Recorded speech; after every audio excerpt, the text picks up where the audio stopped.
La historia de vida de una persona puede verse influenciada por haber tenido en su infancia padres muy rígidos o muy controladores, o incluso en algunas veces la ausencia de los padres. Para eso nos acompaña la psicóloga Carla Quiroz, donde vamos a conversar un poco sobre estas experiencias de la infancia. Bienvenida, que nos dejan marcas tan profundas que pueden pues desembocarse en tal vez baja autoestima o alguna falta de confianza, ¿verdad? ¿Por qué a veces esas marcas nos quedan tan profundas o tan instaladas que llegan a ya de adultos dejarnos una baja autoestima o una percepción tal vez equivocada de cómo somos nosotros? Bueno, buenos días, Ale. Muchísimas gracias. Sí, vamos a ver. Nuestro cerebro se termina de desarrollar entre los 25 y los 30 años. Antes de eso es un cerebro inmaduro, que necesita un cerebro maduro para entender qué es lo que está sucediendo en su alrededor, inclusive en su mundo interno.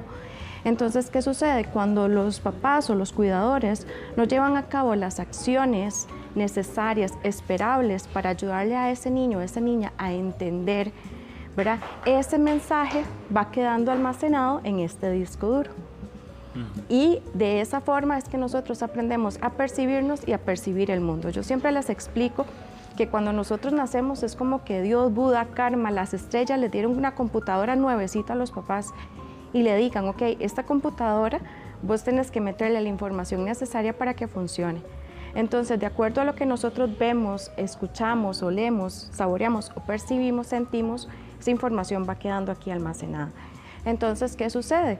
Si yo crezco en un ambiente en donde siempre recibo palabras groseras y me dicen, es que vos no servís, es que eso está mal hecho, es que eso que estás haciendo no es así, ¿qué información me va quedando a mí? Bueno, que no sirvo, que no funciono, claro, que no sirvo para hacer las cosas. Y eso a largo plazo pues va lesionando la autoestima. Claro, y ahí hay un tema muy importante que es el tema del miedo, ¿verdad? ¿De qué forma se aprende este miedo en los primeros años de vida de tal manera que luego quede instalado para que cuando seamos adultos sigamos viviendo con ese miedo? Y miedo me refiero a veces, hay padres que son pues agresivos de alguna forma, ¿verdad? Un poco violentos, y a veces esta forma tan autoritaria de ser más bien nos da miedo a nuestros padres y no ese respeto que debería de tenerse, ¿verdad? Sino más bien es un miedo. Este miedo, ¿cómo se representa después en la adultez también? Claro, lo que pasa es que el miedo no se aprende. El miedo es una emoción innata que los seres humanos ya tenemos por naturaleza. Lo que se aprende es a tenerle miedo a ciertas conductas o comportamientos de las personas. Entonces, ¿qué pasa? Que era lo que estaba comentando anterior. Si yo veo que esta figura de autoridad es muy fuerte, es muy rígida, tiene ciertos comportamientos que me hacen sentir mal, pues yo estoy aprendiendo que mis figuras de autoridad generan miedo. Tengo que tenerles no respeto necesariamente, sino ese miedo. Y entonces, cuando ya yo esté grande, cualquier figura de autoridad para mí va a representar miedo. Entonces, estoy en un trabajo, estoy en algún lugar, ¿verdad?, donde tengo una figura de autoridad y automáticamente, de forma inconsciente, voy a replicar ese miedo porque no estoy viendo a mi jefe, no estoy viendo a una persona que no tiene nada que ver conmigo a nivel emocional. Lo que estoy viendo es a mi papá, a mi mamá, que en algún momento aprendí que era de cierta forma. Representado en esa persona, en esa figura de autoridad. En esa forma. Claro, y además el control, ¿verdad? ¿De qué forma un ambiente de control constante nos puede ir quitando y quitando esa seguridad personal también? Claro, porque, ¿verdad?, vamos aprendiendo que de pronto ahora yo llego y limpio esta mesa y sin que mi mamá o mi cuidador me diga, esto está mal, pero ¿verdad?, yo me vuelvo y veo que la persona lo limpió, ¿qué información me va quedando? Claro. ¿Verdad? Que yo lo hice mal, que esto que yo estoy haciendo no está bien. Y es que aquí es importante tener claro que no necesariamente las conductas fuertes, agresivas, visiblemente hablando, generan este tipo de traumas. También hay ciertas conductas que pueden dejar estas huellas emocionales. Por ejemplo, una huella de rechazo. No necesariamente, ¿verdad?, a mí me tienen que rechazar de una forma muy directa o explícita para que a mí se me genere esta herida emocional. Cuando yo no me siento bienvenido, bienvenida, aceptado, aceptada, en el espacio que debería ser seguro para mí, en mi círculo social, se puede ir generando a largo plazo esta herida de rechazo. Y entonces crezco pensando que el mundo me rechaza, porque esa es la información que ingresó en mi sistema operativo. Eso fue lo que yo aprendí viendo. Y entonces lo empiezo a replicar en las otras áreas en las que yo normalmente me relacione. Y en muchas ocasiones se ve muy reflejado en temas o relaciones de pareja. Sí, por supuesto. Y también hablando de otro tipo de relaciones, que es la relación de madre-hijo o padre-hijo-hija, ¿verdad? ¿Cómo identificar que estamos repitiendo este tipo de frases o patrones de hacer lo que en algún momento nos hicieron a nosotros? Cuando ya somos adultos, ¿verdad? Que ya debemos de tener la capacidad para poder tomar distancia, porque aquí en muchas ocasiones, ¿verdad? Nos decimos palabras muy groseras, muy fuertes a nosotros mismos, que no necesariamente son nuestras palabras, son las palabras de mi papá, son las palabras de mi mamá. Entonces, siempre digo, detengámonos. Para mí, ¿verdad? Es la recomendación que siempre les doy a mis pacientes. Deténgase y trate de identificar de dónde vienen esas palabras. ¿Son realmente tuyas o fue que las escuchaste en algún otro momento de la vida? Sí, tal vez las fui incorporando. Nos pregunta por acá Tania en el Facebook, nos dice, buenos días, eso me pasa a mí, que en mi infancia mi papá mucho me regañaba y ahora resulta que vivo con mis suegros y me agarra demasiado miedo. Claro, porque ella lo que está viendo es que posiblemente los suegros la van a regañar como lo regañaron sus papás o su papá, porque entonces lo que está viendo es reflejado a su suegro en su figura de autoridad y entonces aprende a vivir como con ese susto, con ese miedo. Es como vivir en una alerta constante. Claro, tener la alarma encendida completamente durante cada vez que veo a esa persona. Y nos dice, por ejemplo, María Teresa, por 34 años mi esposo me decía que yo no servía para nada y yo se lo creía.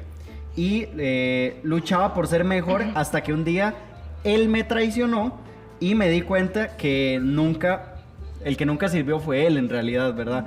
Ahora tengo muy dañados mis sentimientos, nos dice María Teresa. Sí, es muy lamentable porque entonces imagínense, eso es como una gotita que va cayendo siempre en el mismo lugar. Inicialmente no es dañina, pero si sigue cayendo, si sigue cayendo, si sigue cayendo. Por 34 años. Por 34 años, claro, entonces Sí. va a llegar a lesionar esa área. Entonces aquí hay un trabajo muy interesante, muy bonito que hacer, tanto a nivel terapéutico como ella, ¿verdad? Yo lo que le recomendaría es que empiece a distanciarse y empiece a identificar cuáles son palabras realmente de su esposo y cuáles son las suyas. Porque si nosotros seguimos reforzando esas palabras a nivel interno, lo que estamos haciendo es reforzando ese sesgo negativo, creando esas conexiones neuronales que hacen que efectivamente confirmen que sí, que esta persona tenía razón cuando no la tiene. Claro, nos dice aquí su hija, mi familia me hizo y me hace, o sea que en la actualidad le sigue sucediendo muchísimo daño y ahora tiene ansiedad y depresión y no sabe cómo poder superar eso. Bueno, acá cuando ya hay un diagnóstico, ¿verdad? De un profesional. Claro, ¿verdad? De una patología como la ansiedad o el diagnóstico, lo más recomendable es un proceso terapéutico. ¿Por qué? Porque aquí hay traumas muy profundos que se tienen que ser trabajados. Claro, por supuesto. Y también otra parte, ¿verdad? Que es, ¿en qué momento puede decir uno, ya estoy empezando a sanar, ¿verdad? Ya estoy empezando a sanar. ¿Qué señales me muestran a mí que estoy avanzando en ese proceso que vos contabas ahorita, le decías a María Teresa, tomar esa distancia, ¿verdad? Y ver qué palabras son mías y qué estoy reforzando de otras personas. Además de eso, ¿cómo me puedo dar cuenta yo que ya estoy empezando a sanar, que está avanzando ese proceso? Cuando la calidad de vida empieza a mejorar, cuando ya le vamos quitando el poder a las otras personas, cuando ya lo que se dice o lo que se hace ya no tiene tanto impacto para mí, cuando ya yo empiezo a poner límites y a decir, no, mira, no me gusta que me hables así, o no, mira, no te voy a hacer ese favor. O cuando en la cotidianidad empezamos a llevar a cabo acciones puntuales que para nosotros antes eran un impedimento. Por ejemplo, tengo la historia de una persona, de un paciente, que después de un proceso empezó a manejar. Manejar para vos, para mí, para cualquier persona, eso es un acto muy natural. Claro. Pero para él no. Y de un pronto a otro empezó a manejar. Esos cambios que pueden ser normales para muchas otras personas, cuando ya yo los logro y empiezo a ver que mi vida va mejorando. Se siente gratificante. Claro, y entonces es cuando yo digo, ¿verdad? Sí se puede. Claro, por supuesto. Nos dice por acá Flor, yo sufrí abandono, maltrato y palabras que marcaron, que fueron muy abusivas. y muchas otras cosas más, y eso me ha causado miedos muy profundos. Nos comenta Flor, eso, ¿cómo se puede manejar? Porque está hablando de abandono, está hablando de maltrato, de palabras muy hirientes, ¿verdad? Es un conjunto de cosas que se vuelven, como dice ella, un miedo profundo para desarrollar su vida con plenitud. Sí, vamos a ver, aquí bueno, hay muchos aspectos importantes a trabajar, pero lamentablemente cuando hay situaciones tan fuertes y de trauma, lo que pasa con nuestro cerebro es como que se queda anclado en aquel pasado, como que se queda pegado ahí. Y necesitamos, bueno, trabajarlo terapéuticamente, pero también en el día a día ir haciendo un esfuerzo por ubicarnos aquí en el presente. Claro. Poder evaluar qué es lo que realmente tengo yo hoy, qué es lo que sí está.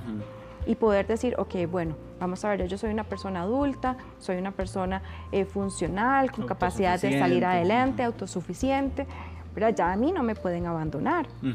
¿Qué cosas voy a empezar yo para hacerme sentir que soy una persona independiente? Y justamente, ¿qué hábitos emocionales se pueden fortalecer con esto que nos estabas diciendo?